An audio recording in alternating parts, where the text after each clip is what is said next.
Let's round up Monsanto and tell them where to go. Let's round up Monsanto, label their GMOs.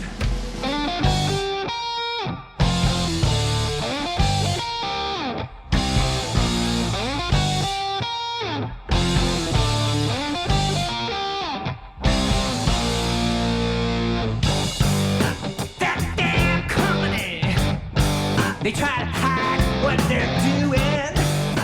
So, I think they're dangerous. I think there's not a lot of science to go behind it, and yet they tout themselves as being so reverent about what they know what they're doing, and so I don't think that they really do. So. And what would you like to say about GMOs, What Goldie? would I like to say about GMOs? I would like to say that I think that it is, at this point, many people are consuming this type of genetically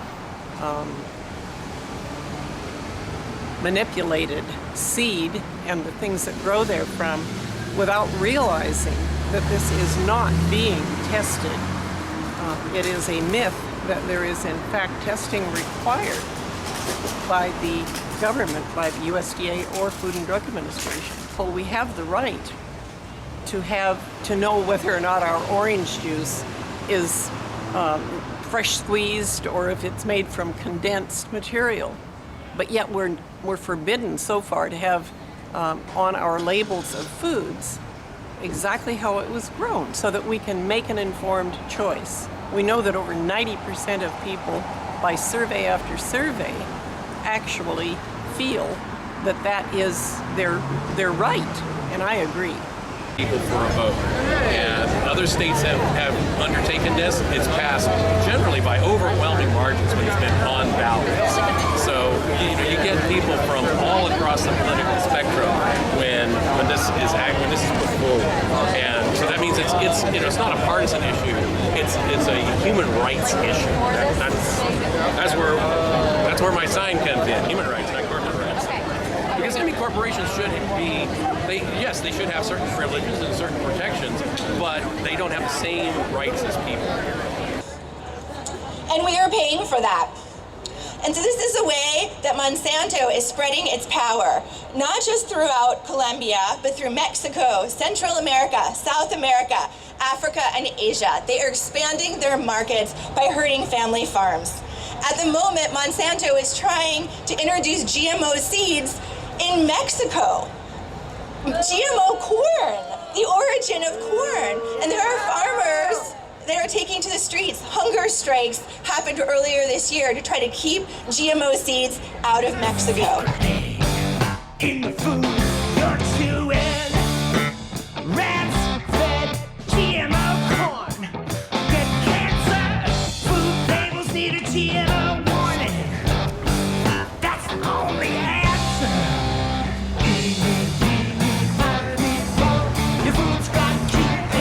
My name is Sandra, and I am marching on the 4th of July parade here in Burien, Washington. And we're here to try to inform people more about what's in their food, and especially GMOs, and we want it labeled.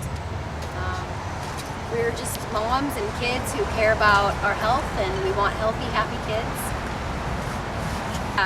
We want Washington to vote yes on I-522.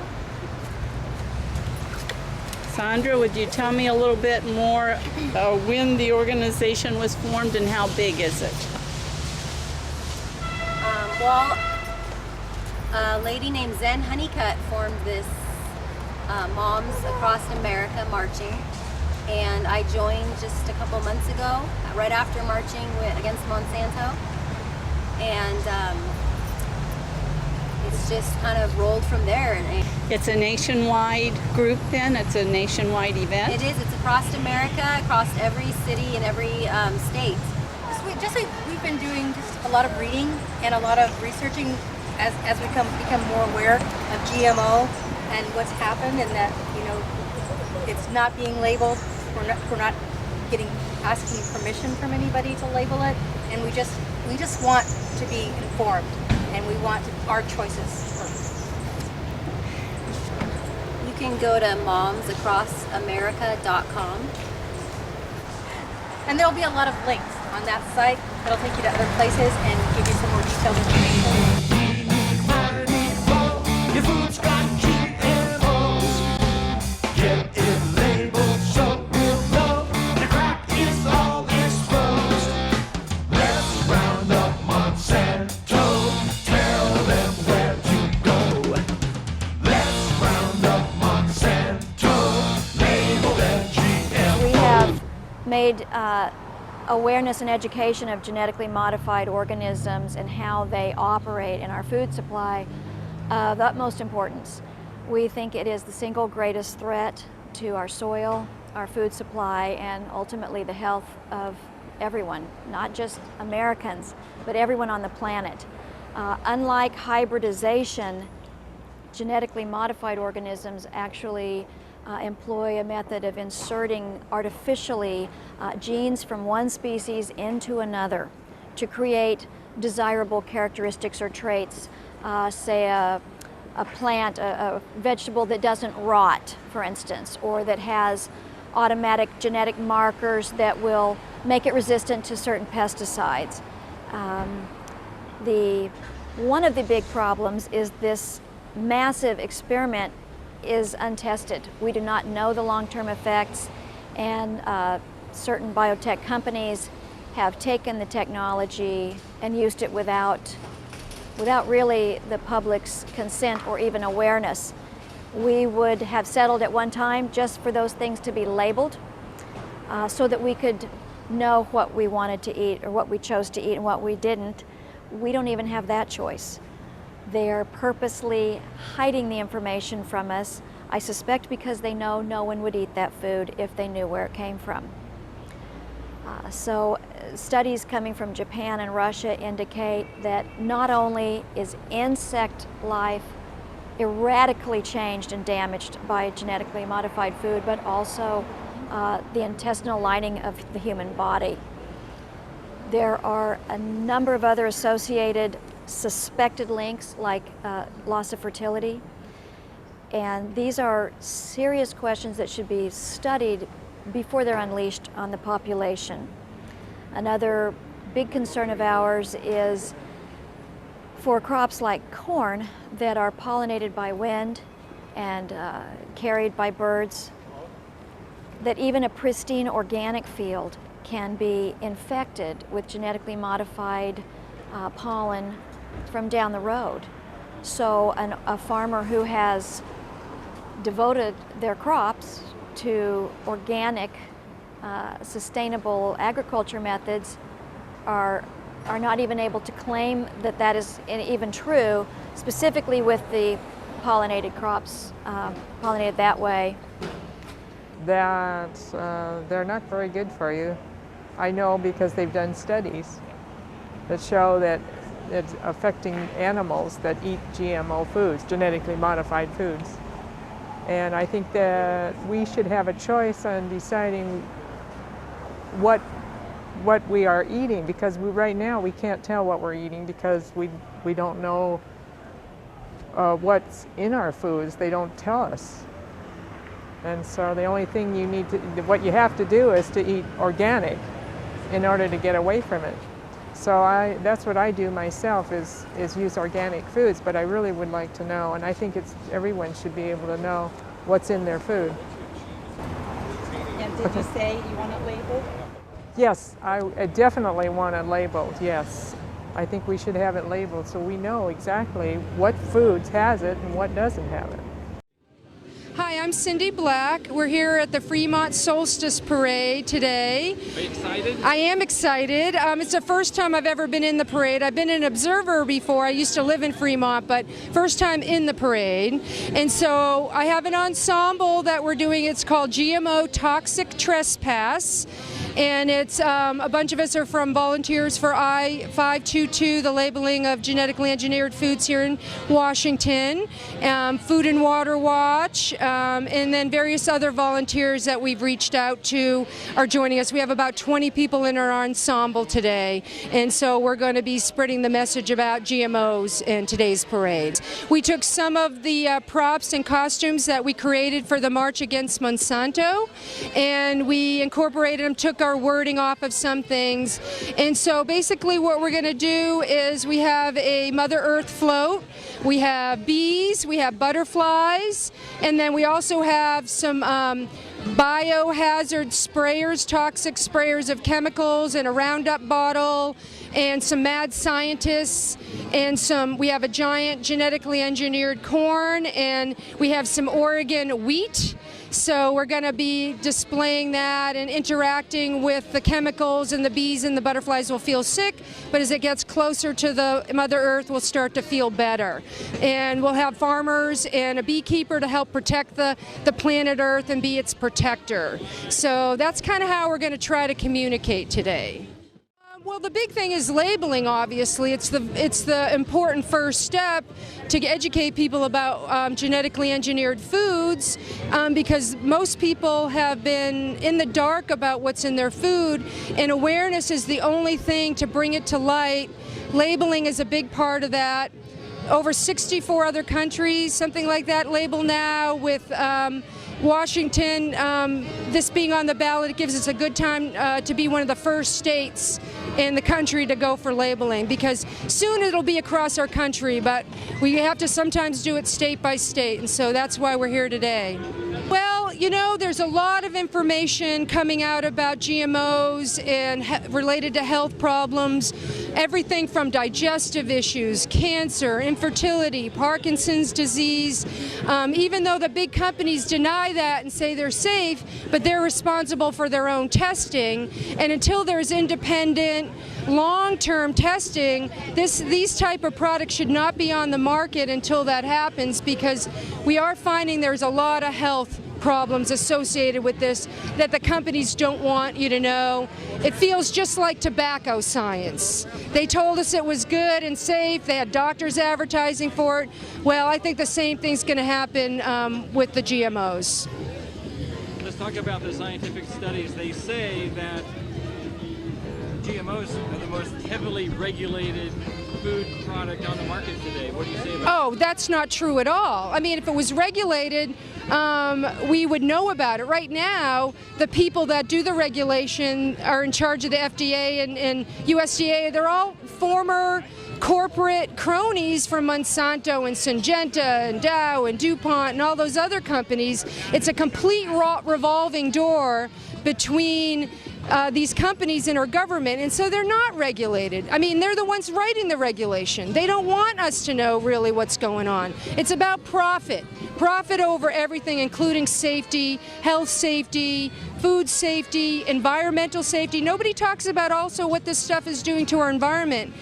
Pesticides, herbicides, all have increased with the use of GMOs. It's not going away. They say, again, that it's going to feed more people. That's not true either. So it's kind of one lie after the other, and that's just an example of it. Who's going to turn the tide? How will I-522 win where Proposition 37 didn't? Well, luckily, we know what they did in California, so we have a jump start. We know what the arguments are. We know how to fight those arguments.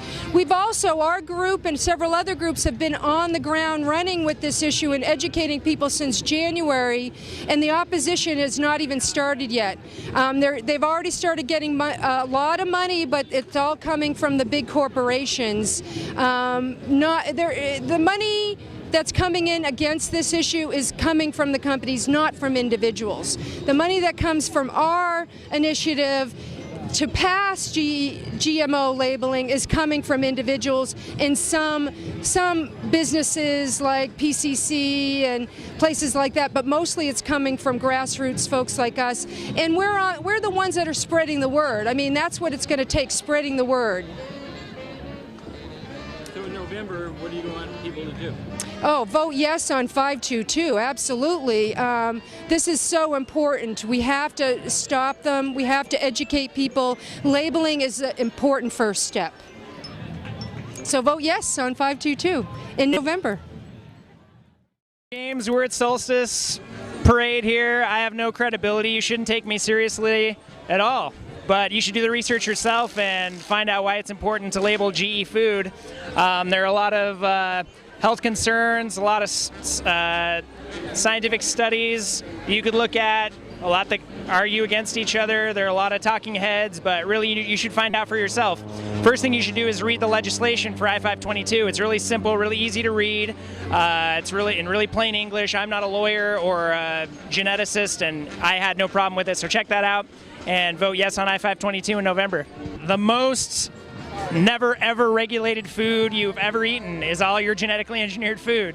The FDA decided that because there's no substantive difference between genetically engineered foods and regularly commercially prepared foods, that they don't need to regulate it. So what they, instead of requiring substantial health studies around genetically engineered food, they said, well, just make sure it's safe.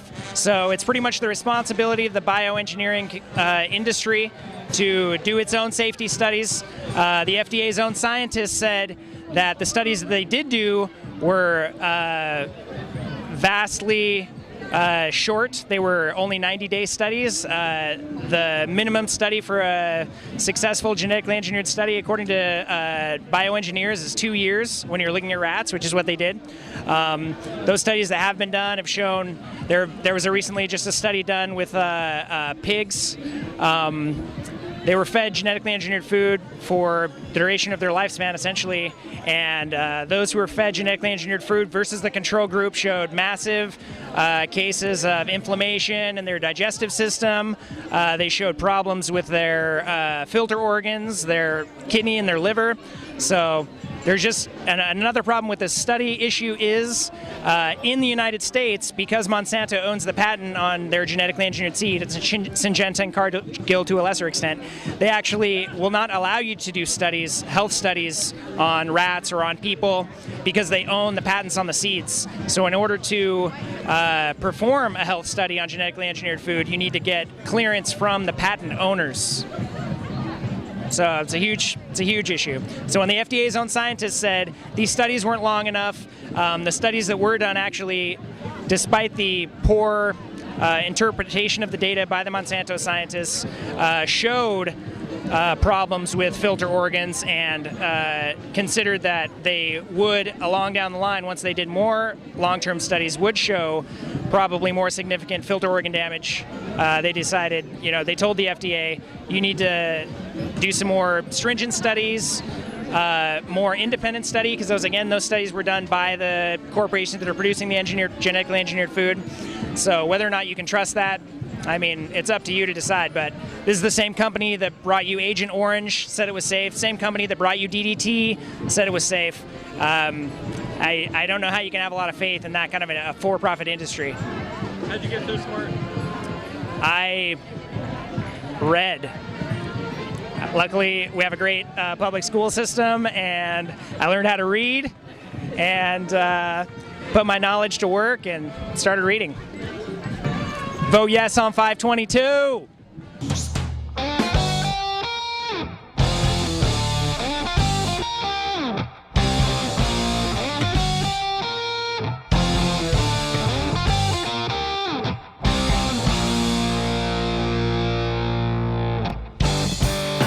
They rip the farmers off with Terminator seeds. The GMO crops kill the birds and the bees. They brought us DDT, Agent Orange, and PCBs. Now they're Frankenstein corn. It's full of pesticide genes. Your food's got GMOs. Get it labeled so we'll know the crop is all exposed. Let's round up Monsanto.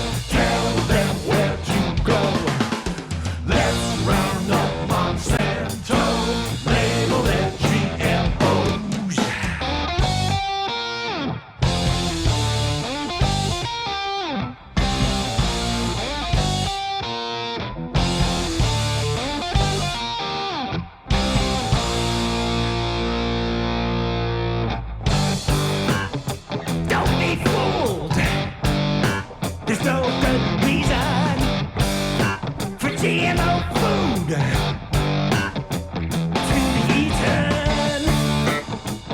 Who cares if farmers make it cheaper when us consumers meet the Grim Reaper? Eeny, miny, mo, your food's got GMOs. Get it labeled so we'll know the crap is all exposed. Let's round up Monsanto, tell them where to go.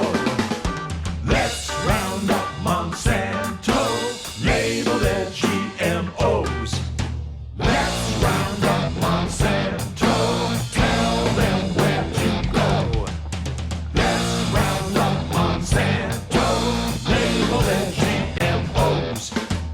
Eeny, meeny, miny, mo, catch Monsanto by the toe.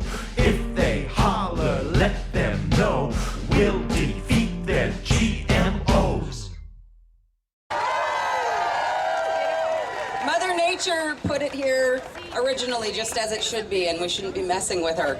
It's pretty simple. I don't know how much explanation that needs, really. About the GE salmon this morning. I always think it's really funny when I see, well, not funny, but sad and a real eye-opener when you see an ad that says, you know, GE salmon for human consumption. As soon as we have to put for human consumption after our food, like, shouldn't that kind of tell us something? It's an interesting... Oh, so you're asking me a question about GMOs? Do you know what GMOs are? Sure, they're genetically modified organisms. And there's a lot of debate right now about Monsanto and all the seed crops and pesticides that are all joined together. You know. And how the reason I'm mostly against it is it's putting farmers into a corner. I mean, whether the science is still out on whether or not they're healthy or not healthy. There's not a lot of evidence one way or the other, but it's pushing the farmers into a corner right now. And I think that's the part that I really have a problem with. Because they don't have a choice now, because they can't grow their own crops, because if they cross-pollinate, then they have the genetic markers from the Monsanto Corporation, and they can't reuse that as a seed again, like they have done for centuries. So that's my biggest grief with it. And then people should have the rights to know what's in their food as well. So I'm a big fan of disclosure and transparency. So if it has something in there that's not natural, it ought to be on the label. Not that you have much of a choice, but at least you'll know what you're consuming. So, I'm for science. I believe that we should investigate all options, but good science for the right reasons. How's that? Do you know about Initiative 522? Yeah, it's coming up on the ballot. I don't know if it has all the signatures, but is it coming up in November? So, I'm going to vote for it. I know there's going to be a lot of money against it. California got voted down last year, I think it was. And everyone's looking here right now to see what happens here. So maybe we'll be #1 this year. Just finished the Bainbridge Island July 4th parade doing our GMO song, Let's Round Up Monsanto. It was pretty good. It felt pretty good to me. I was just dancing down the street playing guitar and singing. You have to ask the crowd. I'm the wrong person to ask. What am I wearing? I am wearing a corn suit because Monsanto makes mutant corn that gives you pesticide genes in your stomach and interferes with your digestion and causes cancer in rats. And that's why we're doing this. We're trying to make people aware so GMO labeling comes to pass. So when you go into the store not knowing what's in the food you're buying, you will know that it will be marked contains GMO ingredients, and then you cannot buy that food, and it will reward farmers who grow organically. So I think it will be a really positive feedback loop for non-GMO food. It's a way to put pressure on the companies like Monsanto and DuPont and Syngenta, particularly Monsanto is the most out front about it, to have them feel pressure from consumers, which they do not feel at all right now. So that's why we did this, to try to bring awareness to the people of Bainbridge Island about GMO labeling. And of course, Washington State has an initiative coming up for them to vote on that very subject. GMOs, yeah. Well, you know, the refusers are a health freedom band, and we have a lot of songs about pharmaceutical companies and things like that. I'd always avoided GMOs, and I started looking into it over the last 3 to 6 months. I started looking a lot more closely at the science and actually what was involved. And so, you know, the idea of eating a food that contains genes that make pesticides is just wrong, you know. I mean, people, you know, let me ask you, do you want to turn your body into a pesticide factory? I certainly don't want to turn my body into a pesticide factory. I want to avoid that kind of stuff. You know, I mean, we buy local, you know, from farmers markets and local growers as much as possible. So I'd say like my learning curve really accelerated in the last 3 months, and I wrote this song, Let's Round Up Monsanto, to try to inspire people. Of course, Roundup is their herbicide. And, you know, as far as I can tell, the whole point of GMO corn is to enslave farmers so that you have to lease these seeds. You can't even replant the seeds from your own crop. You have to lease the seeds and get new seeds from Monsanto every year. And the only thing they seem to be good for is piling loads of chemicals on. That seems to be the point of herbicide. And you know, of course, it's like anything. If you use it too much, the weeds develop resistance, and that's exactly what's happening. So, you know, the FDA just raised a limit of Roundup that's in food, which I think is a total disaster. You know, so we're all walking around with this stuff in our bodies that the farmers are spraying on this GMO corn from Monsanto, and I mean, the whole thing is just really off the wall as far as I'm concerned. So we had a child die after getting a vaccine. And that was our first child within hours of getting a vaccine. And that sort of set me down the road of learning about health things. And so we've gone on to have, now I have, as you saw in the parade, I have a son, 12 years old, who was the drummer, and a daughter, 9, Sebastian and Viola. And we do everything we can to feed them natural ingredients, organic, avoid sugar and corn syrup and all that kind of stuff as much as possible. So in our own little network, there are kids with neurological issues. Now that's I wouldn't say GMO is the only problem out there. We've got, you know, we're being bombarded with all directions from chemicals in pharmaceuticals and vaccines and et cetera, but if it's something you're eating every day, I think you reach a sort of toxic tipping point. There are a lot of kids with allergies and asthma. This next generation of children that are growing up are being bombarded with loads of chemicals and GMO foods that just didn't even exist 10 or 20 years ago. So this whole thing is a big science experiment, and as my daughter's sign said, I am not a science experiment.